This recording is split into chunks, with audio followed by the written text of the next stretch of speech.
लगातार दिलचस्प होती बाड़मेर की सियासत में अब फिर से एक बहुत ही रोचक टर्न आ गया है, जहां सारी नजरें अभी तक उम्मीदाराम बेनीवाल और रविंद्र भाटी पर टिकी थी और जिस कैलाश चौधरी को बहुत ही कमजोर माना जा रहा था, उन्होंने अब विधायक प्रियंका चौधरी को अपने साथ में लेकर खेल को और भी ज्यादा दिलचस्प बना दिया है। तस्वीरों में आप भले ही कैलाश चौधरी को प्रियंका चौधरी की गाड़ी ड्राइव करते हुए देख रहे हो, लेकिन यहाँ पर केंद्रीय मंत्री सियासत ड्राइव करने की कोशिश कर रहे हैं। बीजेपी के गढ़ में जाकर सेंधमारी करके सिवाना की बहुत ज्यादा लोकप्रिय सभा करने के बाद यूं तो हवाओं का रुख भाटी अपनी तरफ ले जा रहे थे, लेकिन कैलाश चौधरी ने विधायक को अपनी तरफ लेकर नहले पर दहला मार दिया है।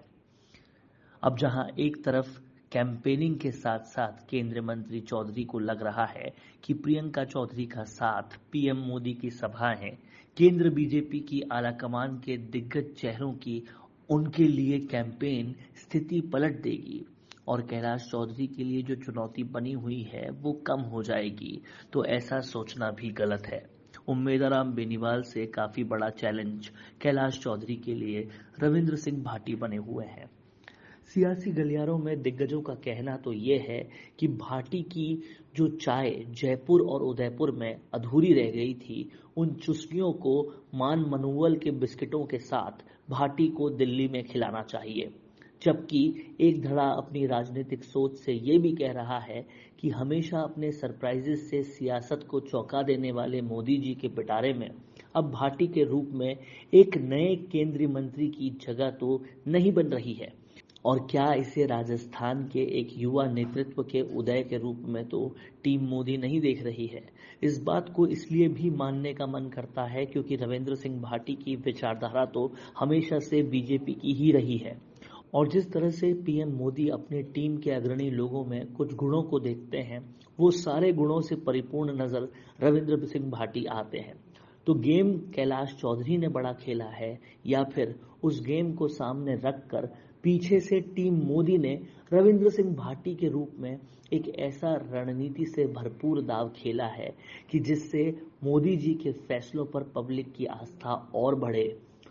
इसके अलावा फायदा केवल पीएम मोदी को नहीं है भाटी को अपनी टीम में लाने का, बल्कि ज्यादा फायदा रविंद्र सिंह भाटी का ही है पीएम मोदी की टीम से जुड़ने का। जो टीस भाटी की थी कि वो जनता का काम नहीं करा पा रहे हैं और जिस तेजी से वो काम होना चाहिए वो उस तेजी से नहीं हो पा रहा है, ये टीस पूरी तरह से टीम मोदी में आने से खत्म हो जाएगी, जिससे भाटी में लोगों का विश्वास और ज्यादा बढ़ेगा और सियासत की शुरुआत के तौर पर और अपनी लोकप्रियता को बनाए रखने के तौर पर अब भाटी को लोगों के ज्यादा से ज्यादा काम करवाने की भी जरूरत है, क्योंकि जो पीएचडी विभाग के आदेश में उनके डिजायर से कम बल्कि बीजेपी के हारे हुए प्रत्याशी के डिजायर से ज्यादा काम हुए हैं, वैसे वाकये आगे ना हो, इसलिए भाटी को लोकप्रियता की दृष्टि से मजबूत होने के साथ साथ सियासत की दृष्टि से भी और मजबूत होने की ज्यादा जरूरत है। कोरोना सोल्टेक क्वालिटी, डेडिकेशन और कस्टमर सेटिस्फेक्शन को प्रायोरिटी पर रखते हुए हर इंडस्ट्री की इलेक्ट्रिसिटी में कॉस्ट सेविंग कराने और उन्हें रिन्यूएबल एनर्जी की ताकत देने के लिए लगातार काम कर रहा है।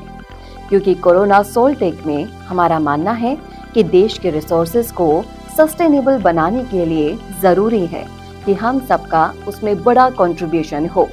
इसीलिए सोलर प्रोजेक्ट्स की टाइमली डिलीवरी करते हुए एक पार्टनर की तरह आपकी इंडस्ट्री को हम अपडेट करते हैं और हमेशा आपकी सर्विस के लिए तत्पर रहते हुए सोलर एनर्जी का पूरा पोटेंशियल आपको मिले, इसी दिशा में काम करते हैं।